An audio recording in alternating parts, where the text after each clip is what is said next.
Bonjour, bonsoir, bienvenue sur la chaîne de l'immigration et de l'entrepreneuriat. Alors, je suis quelqu'un d'assez timide. Il m'a fallu beaucoup d'efforts et beaucoup de volonté pour me lancer dans la vidéo. Alors, vous pouvez possiblement penser que chaque fois que je suis en face de vous, ça allait facile.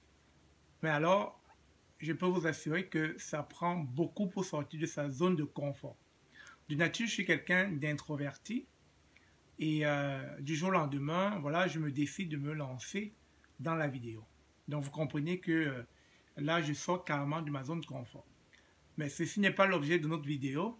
On en parlera une prochaine fois. Aujourd'hui, les questions du SMIC, salaire minimum interprofessionnel garanti. Nous allons parler du SMIC au Canada et puis nous allons aussi parler du SMIC au Cameroun. Pourquoi le Canada et le Cameroun? Je ne compare pas ces deux pays. Mais étant donné que j'ai vécu dans les deux pays, je peux d'ores et déjà vous dire pourquoi effectivement les jeunes préfèrent plus aller à l'étranger ou encore immigrer, contrairement à rester en Afrique. Et si vous voulez savoir davantage quel est le salaire minimum au Canada, quel est le salaire minimum au Cameroun, et comment dans ces deux sphères différentes, les gens arrivent à s'en sortir, restez connectés.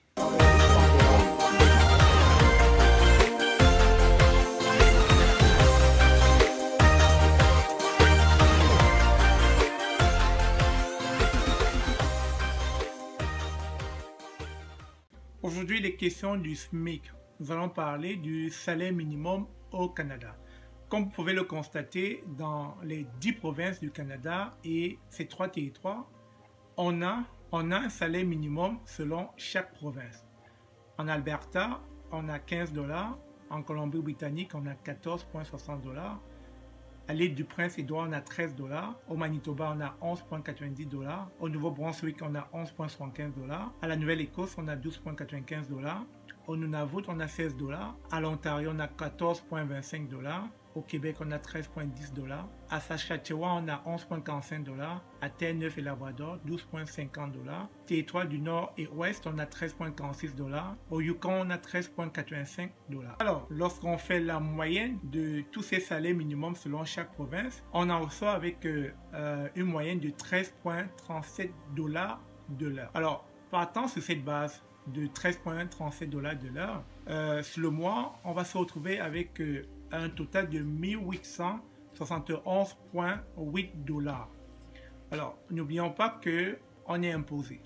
Et les taxes, si vous êtes dans la province de Québec, vous êtes taxé doublement. C'est-à-dire vous avez la TPS, la taxe fédérale à payer, qui est de 5%. Et puis vous avez la TVQ, qui est la taxe provinciale, qui est de 9,975%.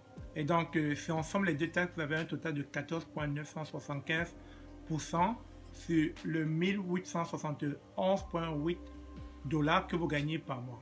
Alors, cela vous revient avec un total net de 1591,5 $ que vous allez percevoir par mois si vous vivez dans la province du Québec. Partant de là, nous allons prendre comme pour exemple le Québec, que vous êtes imposé doublement, c'est-à-dire vous payez les deux taxes. Et donc, partant sur ce salaire net que nous avons calculé au départ de 1591,5 $ pour celui qui vit au Québec, qui est taxé doublement, vous pouvez donc considérer cela comme étant votre salaire minimum, c'est-à-dire le SMIC. Si on va du côté de l'Afrique, du Cameroun précisément, le SMIC en 2008 était de 28 000, je pense, 216 francs CFA. Et à partir de 2014, c'est passé à 36 270 francs CFA. Bien sûr, il a fallu que le syndicat des travailleurs, le patronat et puis le gouvernement se mettent ensemble pour pouvoir l'augmenter. Mais sinon, vous comprenez que depuis l'année 2008, le SMIC était vraiment dérisoire. Donc, à partir de 2014, le SMIC est allé à 36 000. Nous allons quand même essayer de comparer le coût de vie selon le salaire perçu dans chaque pays.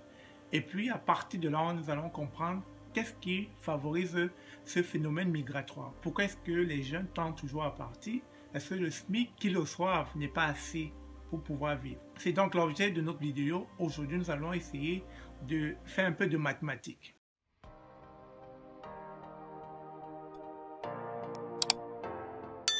Permettez-moi justement de regarder sur mon écran. Alors, lorsque vous prenez le cas du Cameroun, on va se contenter des dépenses majeures, c'est-à-dire des dépenses incontournables. Vous avez le loyer à payer, vous avez la nutrition, vous avez le transport et puis vous avez le crédit de communication pour quelqu'un qui gagne justement un SMIC de 36 270 francs CFA.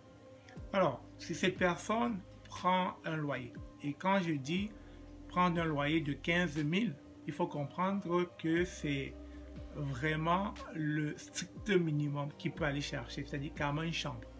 Donc, admettons qu'il trouve même à 15 000 francs la chambre le mois. Et la nutrition, je l'ai tablé à 10 000 francs.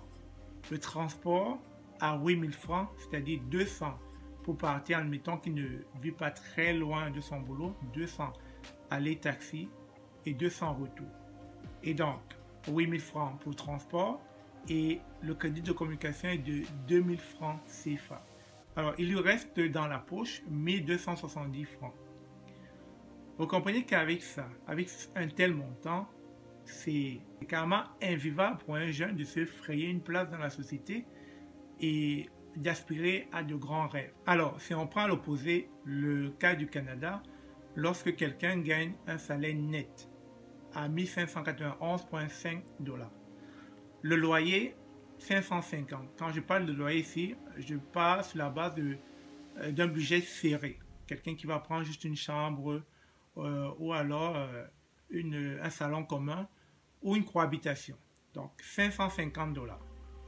La nutrition 300 $ le mois, le transport 100 $ et puis le crédit de communication est de 50 $ tous les mois. Alors vous voyez bien que dans ce cas de figure, le total qui va lui rester est de 591,5 $. Vous voyez que lorsqu'on essaie de comparer le coût de vie dans les deux continents, on se rend vite compte que celui qui vit au Canada avec un salaire minimum a non seulement certains privilèges, c'est-à-dire s'il est résident permanent ou s'il est citoyen canadien, il a accès à la santé gratuite et à d'autres privilèges, etc. Donc vous voyez qu'avec son 500 $ qui reste en poste, il est capable encore, possiblement s'il le veut, de pouvoir aider certaines personnes dans son pays d'origine ou en Afrique. Contrairement à celui qui vit en Afrique, avec son SMIC, celui qui vit au Cameroun précisément avec son SMIC de 36 270 francs, vous comprenez qu'il n'a plus rien à la fin du mois. Et il est obligé de faire un deuxième boulot ou bien de chercher à faire d'autres choses en parallèle pour pouvoir arrondir ses fins du mois. Donc vous comprenez rapidement que dans de telles circonstances, certains jeunes Africains ne vont pas hésiter à immigrer au Canada. Parce que lorsque vous allez les présenter les deux cas de figure, rapidement, ils voient qu'ils ont plus d'avantages à venir au Canada que de rester en Afrique. Donc, ce n'était pas une comparaison, c'était juste une sorte d'évaluation selon le coût de vie de chaque continent pour qu'on puisse comprendre pourquoi effectivement les jeunes immigrent en masse. Alors franchement, je pense que le SMIC qu'on reçoit dans nos pays en Afrique est vraiment négligeable, est vraiment dérisoire, est vraiment ridicule pour qu'on puisse vraiment bâtir une famille et puis qu'on puisse bâtir des projets sur du long terme. C'est la raison pour laquelle les gens sont amenés à jongler et à chercher à faire plusieurs boulots pour avoir plusieurs sources de revenus. Et c'est normal que dans de tels contextes, dans une telle conjoncture, il est très facile de voir la jeunesse dévier tout simplement parce qu'ils ne sont pas accompagnés à leur juste valeur par le gouvernement. C'est dommage, mais c'est bel et bien la réalité que vivent beaucoup de jeunes Africains. Alors, partant sur la base de ces calculs, j'espère que vous avez un peu compris l'ambiance dans laquelle évoluent pas mal de jeunes en Afrique et pourquoi beaucoup sont tentés d'aller en exil. Beaucoup sont tentés d'immigrer pour un avenir meilleur. Il faut comprendre que dans de telles conditions, lorsqu'on n'a pas le juste minimum, on n'a pas le salaire convenable, on n'a pas le revenu modeste qui nous permet de se projeter, il est fort à parier que l'esprit commence à être tordu, l'esprit commence à se retourner et à penser à des choses pas très catholiques. Mais néanmoins, j'espère que cela vous a apporté un angle de vue différent et que vous comprendrez mieux maintenant pourquoi certains jeunes ont une façon de réagir. Alors, si cette vidéo vous a plu, n'hésitez pas de vous abonner sur la chaîne, de liker et surtout de la partager. Une fois de plus, merci d'avoir suivi et à très bientôt.